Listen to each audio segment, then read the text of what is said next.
کا next episode बहुत ज़्यादा इंटरेस्टिंग होने वाला है। नेक्स्ट एपिसोड में दिखाया जाएगा कि अली नवाज़ की तबीयत बहुत ज़्यादा ख़राब हो जाएगी।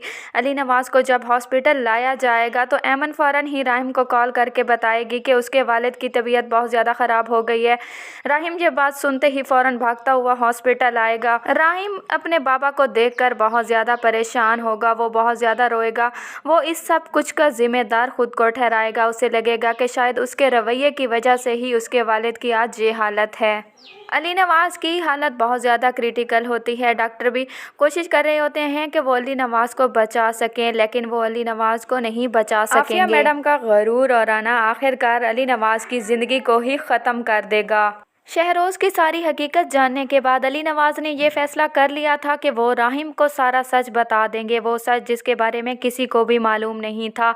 आफिया भी इस बारे में कुछ नहीं जानती थी। अली नवाज़ ने आफिया को भी बताने की कोशिश की कि वो उसे कुछ बताना चाहता है, लेकिन उसे नहीं पता था कि ये सच अब उसको अली नवाज़ से नहीं बल्कि किसी और से मालूम होगा। अली नवाज़ जब राहिम के पास आएंगे और राहिम को बताएंगे कि वो उसका सगा बेटा है तो राहिम को यकीन नहीं आएगा। राहिम को लगता था कि अली नवाज़ उससे बहुत ज़्यादा प्यार करता है, उसे इज़्ज़त दी, उसे अपना नाम दिया, लेकिन राहिम को मालूम नहीं होगा। अली नवाज़ ने राहिम की वालदा से छुपकर शादी तो कर ली, लेकिन जब अली नवाज़ पैदा हुआ तो अली नवाज़ को यतीम खाने में छोड़ दिया। राहिम की वालदा के इंतकाल के बाद राहिम को यतीम खाने छोड़ दिया। जब ये सारा सच अली नवाज़ राहिम को बताएंगे तो राहिम से ये सब बर्दाश्त नहीं होगा और वो अली नवाज़ से कहेंगे कि आप झूठे हैं, आपके साथ गुजारा हुआ मेरा हर एक लम्हा झूठा है। मैं सोच भी नहीं सकता था कि आप मेरे साथ ऐसा कर सकते हैं, आपने मुझे कहीं मुंह दिखाने के लायक नहीं छोड़ा। राहिम अली नवाज़ बहुत ज़्यादा अली नवाज़ पर चीखेगा, चिल्लाएगा और वो अपना सारा गुस्सा निकालने की कोशिश करेगा। राहिम ये सब सच सुनने के बाद घर से चला जाएगा। तो दूसरी तरफ जब शहरोज़ बहुत ज़्यादा अपने बाप पर चीखेगा, चिल्लाएगा और उसका गिरेबान पकड़ लेगा तो उसके बाद तो अली नवाज़ की हालत बहुत ज़्यादा ख़राब हो जाएगी। अली नवाज़ की ये हालत देखकर आफिया भी अपने किए पर बहुत ज़्यादा पछता रही होगी। आफिया को अब इस बात का एहसास हो गया होगा कि अगर उसने शहरोज़ का हर गलत काम में साथ ना दिया होता तो आज अली नवाज़ की ये हालत ना होती। उसने शहरोज़ की वजह से सिर्फ अली नवाज़ को अजियत ही दी है। आफिया की आना और गरूर और शहरोज़ के ज़िद ने आखिरकार अली नवाज़ से उसकी ज़िंदगी ही छीन ली। अली नवाज़ के जाने के बाद आफिया अपने किए पर बहुत ज़्यादा पछताएगी। राहिम अली नवाज़ के जाने के बाद बहुत ज़्यादा दुखी होगा, क्योंकि राहिम अपने वालिद से बहुत ज़्यादा प्यार करता था। राहिम को लगता है कि उसके गुस्से की वजह से ही उसके बाप की ये हालत हुई है।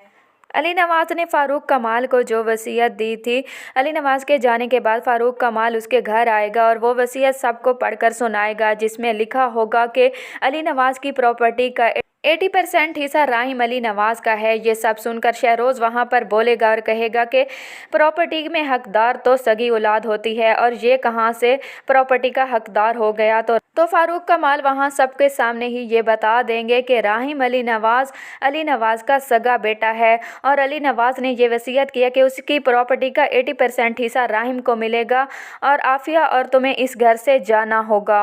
आफिया ये सब सुनकर बहुत ज़्यादा हैरान हो जाएगी। एक तरफ अली नवाज़ के जाने का दुख, तो दूसरी तरफ जब ये उसे पता चलेगा कि जिस घर और प्रॉपर्टी का उसे इतना गरूर था, आज उसी घर में वो एक अजनबियों की तरह रहेगी। फ़ारूक कमाल दूसरी तरफ ये भी बात बताएंगे कि अली नवाज़ चाहते थे कि शहरोज़ को उसके किए की सज़ा ज़रूर मिलनी चाहिए और उसे जेल में होना चाहिए और आफिया और शहरोज़ इस घर में नहीं रह सकते, क्योंकि ये घर अब राहिम अली नवाज़ का है। अली नवाज़ की इस वसीयत के बाद जब शहरोज़ को पकड़ने के लिए पुलिस उनके घर आएगी तो शहरोज़ को हमेशा की तरह यही लगेगा कि आफिया इस बार भी उसे बचा लेगी और आफिया भी पूरी कोशिश करेगी कि वह शहरोज़ को बचा सके। आफिया अपने भाई फ़ारूक के सामने हाथ जोड़ेगी और कहेगी कि मैं अली नवाज़ को खो चुकी हूँ, अब मैं शहरोज़ को नहीं खोना चाहती, प्लीज़ तुम शहरोज़ को बचा लो। लेकिन इस बार आफिया का साथ कोई भी नहीं देगा। फ़ारूक भी मना कर देगा कि वो इस बार शहरोज़ को नहीं बचा सकता। दूसरी राहिम वहाँ से उठेगा, वो शहरोज़ के पास जाएगा और शहरोज़ से कहेगा कि शहरोज़ तुमने जो कुछ भी किया है इसके करने के बाद तुम्हें उसकी सज़ा ज़रूर मिलेगी, तुम्हें तुम्हारे हर किए की सज़ा मिलेगी। इस बार तुम्हें